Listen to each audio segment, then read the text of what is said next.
Class 10 অর্থাৎ দশম শ্রেণী পরীক্ষার্থী বন্ধুরা, তোমাদেরকে আমাদের এনজয় এক্সাম ইউটিউব চ্যানেলে স্বাগত জানাই। আজকের এই ভিডিওতে তোমাদের ফার্স্ট ইউনিট টেস্ট 2026 ক্লাস 10 তোমরা পড়ছো ইতিহাস বিষয়ে আজকের আমাদের প্রশ্নপত্র নিয়ে বিশেষ আপডেট। হ্যাঁ বন্ধুরা, তোমরা ঠিকই শুনেছো, তোমাদের জন্য বিশেষ করে এই ভিডিওটি বানানো প্রশ্নপত্র নিয়ে, তোমাদের প্রথম ইউনিট টেস্টের ইতিহাসের প্রশ্নপত্র নিয়ে আর উত্তর সহ আলোচনা করব, তাই তোমাদের সময় নষ্ট একেবারেই হবে না। ফার্স্ট ইউনিট টেস্টকে তোমরা যারা টার্গেট রেখেছো তারা অবশ্যই ভিডিওটা শেষ পর্যন্ত দেখবে, কারণ এখানে বাছাই করা প্রতিটি প্রশ্ন কিন্তু অত্যন্ত গুরুত্বপূর্ণ। যে কোনো স্কুলে কিন্তু এই প্রশ্নগুলো আসতে পারে। তোমরা কোন স্কুল থেকে ভিডিওটা দেখছো বা কোন স্কুলে পড়ো সেটা কিন্তু তোমরা কমেন্ট করে জানাতে পারো, বা তোমাদের জেলার নামটা জানাতে পারো। তোমরা যারা ভালো রেজাল্ট করতে চাইছো অবশ্যই আমাদের চ্যানেলে নতুন হলে চ্যানেলটা সাবস্ক্রাইব করে পাশে থাকা নোটিফিকেশান অল সিলেক্ট করো। তো চলো, practice makes a man perfect, তাই অবশ্যই ভালো করে প্র্যাকটিস করো। প্রথম প্রশ্ন দেখো, সোমপ্রকাশ ছিল একটি ড্যাশ পত্রিকা। দেখো চারটে অপশান কিন্তু রয়েছে, কোনটা হবে? সোমপ্রকাশ হলো একটি সাপ্তাহিক পত্রিকা। দেখো সোমপ্রকাশ সাপ্তাহিক পত্রিকা, মনে রাখবে, খুবই গুরুত্বপূর্ণ। ভারতের ফুটবল খেলা প্রবর্তন করেন কারা? দেখো চারটে অপশান কিন্তু রয়েছে। ভারতে ফুটবল খেলা প্রবর্তন কিন্তু ইংরেজরা করে যায়, তাহলে ইংরেজরা ভারতে ফুটবল খেলা প্রবর্তন করেছিল। আর বলো, পর্তুগিজরা কি করেছিল? ভারতে পর্তুগিজরা কোন শস্যের প্রচলন করেছিল? কমেন্ট করে জানাতে পারো। চলে আসবো আমরা নেক্সট প্রশ্ন। ভারতে প্রথম অরণ্য আইন পাস হয় কত সালে? দেখো চারটে অপশান কিন্তু রয়েছে, উত্তর হয়ে যাবে 1865 খ্রিস্টাব্দে। প্রথম অরণ্য আইন, মোস্ট ইম্পর্টেন্ট প্রশ্ন এটা। নেক্সট প্রশ্ন, হুল কথাটির অর্থ কী? দেখো হুল কথাটির অর্থ হচ্ছে বিদ্রোহ। তাহলে চারটে অপশানের মধ্যে অপশান হয়ে যাবে গ, অপশান গ is the correct answer. Next প্রশ্ন, কলকাতা বিশ্ববিদ্যালয়ে প্রথম ভারতীয় উপাচার্য কে ছিলেন? দেখো চারটে অপশান রয়েছে, উত্তর হয়ে যাবে স্যার গুরুদাস বন্দ্যোপাধ্যায়। ইনি কলকাতা বিশ্ববিদ্যালয়ের প্রথম ভারতীয় উপাচার্য। নেক্সট প্রশ্ন, জঙ্গলমহল নামে একটি পৃথক জেলা গঠন করা হয়েছিল কোন বিদ্রোহের পরে? দেখো চারটে অপশান কিন্তু রয়েছে, উত্তর হয়ে যাবে চুয়ার বিদ্রোহের পরে কি হয়েছিল? জঙ্গলমহল নামে একটি পৃথক জেলা গঠন করা হয়েছিল। নেক্সট প্রশ্ন, নববিধান ব্রাহ্ম সমাজ বা নববিধান প্রতিষ্ঠা করেছিলেন কে? নববিধান প্রতিষ্ঠা করেছিলেন, দেখো চারটে অপশন, উত্তর হয়ে যাবে কেশবচন্দ্র সেন। ব্রহ্মানন্দ উপাধিও কিন্তু রয়েছে কেশবচন্দ্র সেনের। তো নববিধান প্রতিষ্ঠা করেছিলেন কেশবচন্দ্র সেন, এটা মনে রাখবে। নেক্সট, দাদা সাহেব ফালকে যুক্ত ছিলেন কোন কিসের সঙ্গে? খুব গুরুত্বপূর্ণ, কে কিসের সঙ্গে জড়িত, এরকম টাইপের প্রশ্ন একটা আসতে পারে। তো দাদা সাহেব ফালকে যুক্ত ছিলেন চলচ্চিত্রের ইতিহাসের সঙ্গে, উত্তর হয়ে যাবে option A is the correct answer. Next প্রশ্ন, নীলদর্পণ নাটকটি প্রথম ছাপা হয়েছিল কোথায়? খুবই গুরুত্বপূর্ণ এই প্রশ্নটাও। তো উত্তর দেখো, উত্তর হয়ে যাবে শ্রীরামপুর, অর্থাৎ অপশান নাম্বার গ ইজ দ্য কারেক্ট অ্যান্সার। শ্রীরামপুরে প্রথম হচ্ছে নীলদর্পণ নাটকটি ছাপা হয়েছিল। নেক্সট প্রশ্ন, সতীদাহ প্রথা রদ হয় কত সালে? দেখো চারটে অপশন তোমরা দেখতে পাচ্ছ, উত্তর হয়ে যাবে 1830 খ্রিস্টাব্দে। অ্যাকচুয়ালি 1829 খ্রিস্টাব্দে সতীদাহ প্রথা রদ হয়, 29 থেকে 30। তো এখানে অপশান ওয়াইজ 1830 খ্রিস্টাব্দে সতীদাহ প্রথা রদ হয়।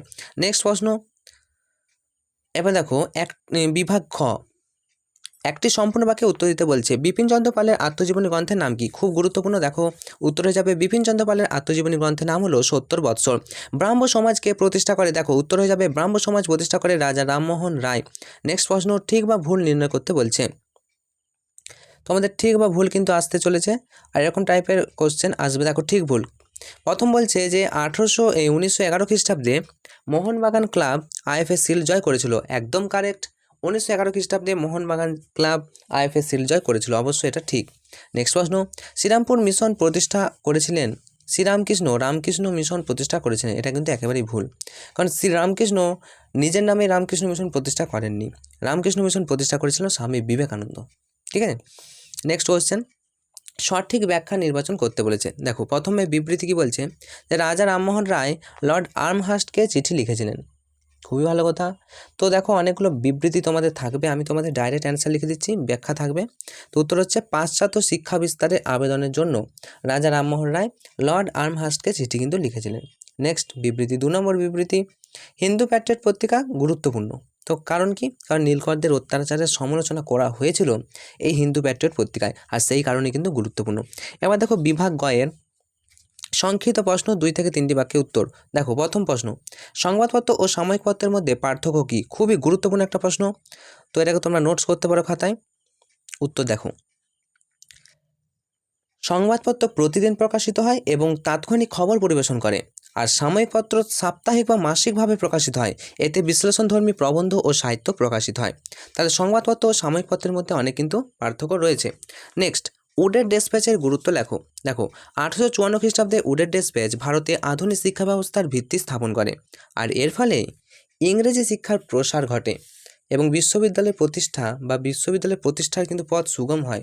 তো এটাই হচ্ছে উডের ডেসপ্যাচের একটা বিরাট গুরুত্ব ভারতের ইতিহাসে, মনে রাখবে। নেক্সট প্রশ্ন 3.3, কার উদ্যোগে কোন গভর্নর জেনারেলের আমলে বাংলায় প্রথম বিধবা বিবাহ অনুষ্ঠিত হয়?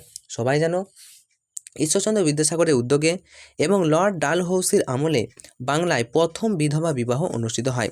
নেক্সট, সরকারি নথিপত্র বলতে কি বোঝো?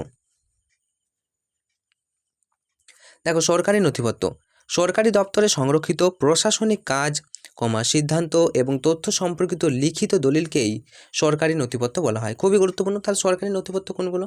তো ইতিহাসে সরকারি নথিপত্র বলতে সরকারি দপ্তরে যে সমস্ত প্রশাসনিক কাজকর্মের যে সিদ্ধান্ত, যে তথ্য সম্পর্কিত যে লিখিত দলিল, অ্যাকচুয়ালি ডকুমেন্টস, তো সেগুলোকে কিন্তু সরকারি নথিপত্র বলা হয়। নেক্সট, পাশ্চাত্য শিক্ষা বিস্তারে খ্রিস্টান মিশনারিদের প্রধান উদ্দেশ্য কী ছিল? দেখো, তাদের প্রধান উদ্দেশ্য কী ছিল? তাদের প্রধান উদ্দেশ্য ছিল খ্রিস্ট ধর্ম প্রচার করা। পাশ্চাত্য শিক্ষা বিস্তারে খ্রিস্টান মিশনারিদের প্রধান কাজই হবে কি? খ্রিস্ট ধর্ম প্রচার করা এবং পাশ্চাত্য যে চিন্তাধারা আছে সেই সংস্কৃতি আরও বিস্তার ঘটানো। এটাই ছিল পাশ্চাত্য শিক্ষা বিস্তারে খ্রিস্টান মিশনারিদের অবদান। এরপর দেখো বিভাগ ঘ। প্রথম প্রশ্ন, বিভাগ ঘ, দেখো, ধর্ম সংস্কার আন্দোলনে স্বামী বিবেকানন্দের চিন্তাধারা বিশ্লেষণ করো। তো ধর্ম সংস্কার আন্দোলনে স্বামী বিবেকানন্দের যে সমস্ত চিন্তাধারা, সেগুলো বিশ্লেষণ করতে হবে। তোমরা তোমাদের সহায়িকাতে দাগ নিতে পারো অথবা এখানে উত্তর তোমরা প্র্যাকটিস করতে পারো। দেখো উত্তর, স্বামী বিবেকানন্দ ধর্ম সংস্কার আন্দোলনে অন্যতম প্রধান নেতা ছিলেন। তিনি মানব সেবাকে ধর্মের মূল বলে মনে করতেন। তিনি জাতিভেদ প্রথার বিরোধিতা করেন এবং সমাজে সমতা প্রতিষ্ঠার কথা বলেন। যুব সমাজকে শক্তিশালী এবং আত্মনির্ভর হওয়ার আহ্বান জানান। তার মতে শিক্ষা মানুষের চরিত্র গঠন করে। তিনি ভারতীয় সংস্কৃতির গৌরব বিশ্বে প্রচার করেন। ধর্মকে তিনি মানব কল্যাণের মাধ্যম হিসেবে দেখতেন। তার চিন্তাধারা সমাজে নতুন জাগরণ সৃষ্টি করে। তাহলে ধর্ম সংস্কার আন্দোলনে স্বামী বিবেকানন্দের চিন্তাধারা কিন্তু এক অন্য মাত্রা এনে দিয়েছিল ভারতীয়দের কাছে। তো এটা তোমরা শর্ট ভার্সন লিখতে পারো, শর্ট কোশ্চেন, মানে খুব ছোট করে লেখা হয়েছে। তোমরা তোমাদের যে সহায়িকা আছে সেখানে দাগ নিয়ে নিতে পারো। পরের প্রশ্ন দেখো, 19 শতকে নারী শিক্ষা বিস্তারে ডিঙ্ক ওয়াটার বেথুন কী ভূমিকা গ্রহণ করেছিলেন? উত্তর দেখো, ডিঙ্ক ওয়াটার বেথুন নারী শিক্ষার বিস্তারে গুরুত্বপূর্ণ ভূমিকা পালন করেন। তিনি 1849 সালে কলকাতায় বেথুন স্কুল প্রতিষ্ঠা করেন। আর এটি ছিল ভারতের প্রথম মহিলা বিশ্ববিদ্যালয় বা মহিলা বিদ্যালয়গুলির মধ্যে একটি। তিনি নারী শিক্ষার উপর গুরুত্ব উপলব্ধি করেন এবং সমাজে এর প্রসারে কাজ করেন। তার উদ্যোগে বহু মেয়ে শিক্ষার সুযোগ পায়। তিনি রক্ষণশীল সমাজের বাধা অতিক্রম করেন। তার প্রচেষ্টায় নারী শিক্ষার প্রসার কিন্তু ঘটে। তাহলে ডিঙ্ক ওয়াটার বেথুন কী ভূমিকা গ্রহণ করেছিল? আশা করি বুঝতে পেরেছ। পরের পয়েন্ট, সাঁওতাল বিদ্রোহের কারণ কি? দেখো, প্রত্যেকটা বিদ্রোহের কিন্তু কারণ আছে। আমরা সাধারণত কেউই চায় না যে যুদ্ধ হোক, কিন্তু যখন আমাদের কাছ থেকে কোনো কিছু ছিনে নেওয়া হয়, আমাদের নিজেদের স্বার্থে বা আমাদের কাছ থেকে কোনো কিছু ছিনিয়ে নেওয়া হয়, তখনই কিন্তু মানুষ বিদ্রোহী হয়ে ওঠে। তো সাঁওতালরাও কিন্তু বিদ্রোহী হয়ে উঠেছিল বেশ কিছু কারণে। তো সাঁওতাল বিদ্রোহের কারণগুলো দেখো, প্রথমেই আমি বললাম যে বিদ্রোহের কিন্তু বেশ কিছু কারণ থাকে। কেউ যুদ্ধ চায় না, সবাই যুদ্ধ চায় না। তো প্রথমেই হচ্ছে 1 নম্বর, যেটা হচ্ছে জমিদার ও মহাজনদের অত্যাচার। সাঁওতাল বিদ্রোহের প্রধান কারণগুলির মধ্যে হচ্ছে জমিদার ও মহাজনদের অত্যাচার। সাঁওতালদের জমি কেড়ে নেওয়া হয়েছিল। দেখো, সাধারণ মানুষদের কাছ থেকেও জমি কেড়ে নিলে কি হবে? তারা বিদ্রোহী হয়ে উঠবে। তো তারাও কিন্তু বিদ্রোহী হয়ে উঠেছিল। তাদের জমি সব কিন্তু কেড়ে নেওয়া হচ্ছিল। তাদের উপর অতিরিক্ত কর আরোপ করা হয়েছিল। কর, কেউ যদি 500 টাকা ইনকাম করে, তার কাছ থেকে যদি 400 টাকা কর নিয়ে নেওয়া হয়, তাহলে কিন্তু সে বিদ্রোহী হয়ে উঠবেই। ঠিক একইভাবে সাঁওতালদের মধ্যেও কিন্তু কি ব্রিটিশ সরকার অতিরিক্ত কর রাজস্ব আরোপ কিন্তু করেছিল। ব্রিটিশ শাসনের শোষণমূলক নীতি তাদের জীবনকে দুর্বিষহ করে তোলে। ঋণের বোঝাও তাদের কষ্ট বাড়লো, আর এর ফলে তারা সহ্য করতে না পেরে তারা কিন্তু বিদ্রোহে অংশগ্রহণ করে। আর এইভাবেই 1855 খ্রিস্টাব্দের সাঁওতাল বিদ্রোহ কিন্তু আমরা দেখতে পাই। নেক্সট 4.4, দেখো এরপরে প্রশ্ন, এদেশে চিকিৎসাবিদ্যার ক্ষেত্রে কলকাতা মেডিকেল কলেজের কি ভূমিকা ছিল? চিকিৎসাবিদ্যার ক্ষেত্রে দেখো, খুবই গুরুত্বপূর্ণ প্রশ্ন, যে কলকাতা মেডিকেল কলেজ আধুনিক চিকিৎসা শিক্ষার প্রসারে গুরুত্বপূর্ণ ভূমিকা পালন করে। এটি 1835 সালে প্রতিষ্ঠিত হয়। কলকাতা মেডিকেল কলেজ প্রতিষ্ঠিত হয় 1835 সালে, এটা মনে রাখবে। এখানে পাশ্চাত্য চিকিৎসাবিদ্যা শেখানো হতো। ভারতীয় ছাত্ররা আধুনিক চিকিৎসা শিক্ষা লাভের সুযোগ পায়।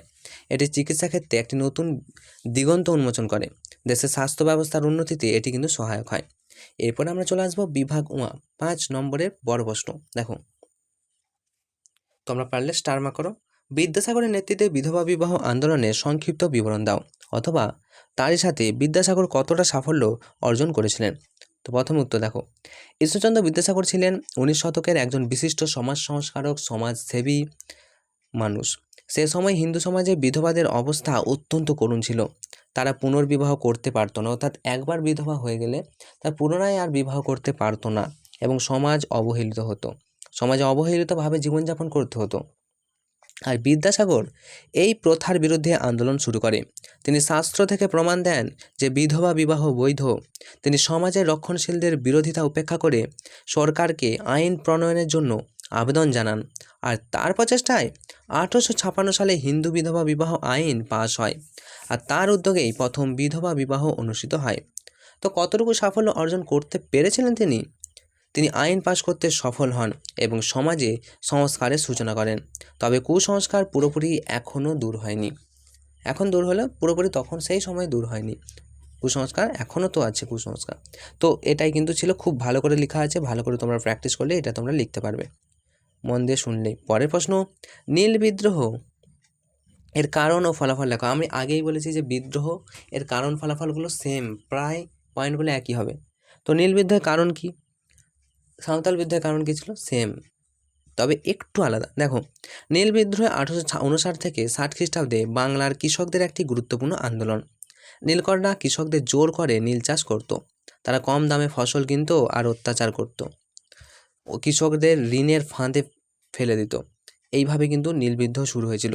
আর এই অবস্থার বিরুদ্ধে কৃষকরা বিদ্রোহ শুরু করে। তারা নীল চাষ করতে বাধ্য নয় এবং অস্বীকার করে, কিন্তু প্রতিরোধ গড়ে তোলে। এইভাবে কিন্তু তারা প্রতিরোধ গড়ে তোলে যে আমরা নীল চাষ করব না। আর এই জন্যই তারা ঝাঁপিয়ে পড়ে ব্রিটিশ সরকারের উপর, যে আর এটাই পরবর্তীকালে নীল বিদ্রোহ নামে পরিচিতি লাভ করে। তো ফলাফল কি, ব্রিটিশ সরকার নীল কমিশন গঠন করে। এর ফলে বিদ্রোহ করার ফলে নীল কমিশন গঠন করে। নীল চাষের উপর নিয়ন্ত্রণ আরোপ করা হয়।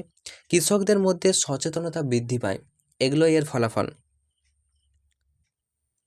পরের প্রশ্ন, বাংলার নবজাগরণ বলতে কী বোঝো? স্টার মার্ক করো। এই নবজাগরণের সীমাবদ্ধতাগুলি কী কী? তো নবজাগরণ মানে নতুন করে জেগে ওঠা। দেখো, বাংলার নবজাগরণ বলতে 19 শতকে বাংলায় সামাজিকতা, সমাজ, সাংস্কৃতিক, বৌদ্ধিক জাগরণকে বোঝায়। এই সময়টাতে কি হচ্ছে, যত শিক্ষা, সমাজ সংস্কারক চিন্তাধারা, মানে সবার চিন্তাধারা পরিবর্তন হচ্ছে, শিক্ষার পরিবর্তন হচ্ছে, সমাজ সংস্কার উজ্জীবিত হচ্ছে এই সময়টায়। কোন সময়? নবজাগরণের সময়, যেটা হচ্ছে 19 শতক। 19 শতক কাকে বলে? 1801 থেকে 1900 সাল পর্যন্ত যে সময়কাল, একে 19 শতক বলা হয়। তো এই সময় কি হচ্ছে, রাজা রামমোহন রায়, ঈশ্বরচন্দ্র বিদ্যাসাগর, স্বামী বিবেকানন্দ, এরা ব্যক্তিত্বরা এই আন্দোলনে নেতৃত্ব দেন। সতীদাহ প্রথা বিলোপ, নারী শিক্ষার বিস্তার ইত্যাদি প্রধান দিকগুলি আলোচিত হয়। তো এই সময় কিন্তু এরা মানে এই সমস্ত যে মনীষী রয়েছে, রাজা রামমোহন রায়, ঈশ্বরচন্দ্র বিদ্যাসাগর, স্বামী বিবেকানন্দ, প্রধান ব্যক্তিবর্গের এই সময় আবির্ভাব ঘটছে। মানে তারা এই মুহূর্তে এই সময়টাতে কিন্তু আন্দোলনের নেতৃত্ব দিচ্ছে। তো এরপর সীমাবদ্ধতা কি, দেখো এই যে নবজাগরণ এ শহরকেন্দ্রিক ছিল, আর শহরকেন্দ্রিক থাকার কারণে কী হচ্ছে, গ্রামাঞ্চলে এর প্রভাব কম ছিল। নিম্নবর্গের মানুষ খুব বেশি একটা উপকৃত হয়নি, অনেক কুসংস্কার কিন্তু রয়ে যায়। তো এই ছিল তোমাদের জন্য একটি গুরুত্বপূর্ণ প্রশ্ন, এবং প্রতিটি প্রশ্ন কিন্তু অত্যন্ত গুরুত্বপূর্ণ, উত্তরসহ আমরা আলোচনা করলাম। তাই তোমরা যারা ভালো রেজাল্ট করতে চাইছো, ফার্স্ট সামেটিভকে টার্গেট রাখতে চাইছো, অবশ্যই আমাদের চ্যানেলটি সাবস্ক্রাইব করো। চ্যানেলে নতুন হলে চ্যানেলটি সাবস্ক্রাইব করো, বন্ধুদেরকে ভিডিওটা শেয়ার করো, প্রচুর পরিমাণে শেয়ার করে দাও, আর ভিডিওটাতে অবশ্যই একটা লাইক করে দিও। তো তোমাদের পরীক্ষা খুব ভালো হবে এই শুভকামনা জানিয়ে আজকের মতো ভিডিওটা এখানেই শেষ করছি। Enjoy exam, all the best.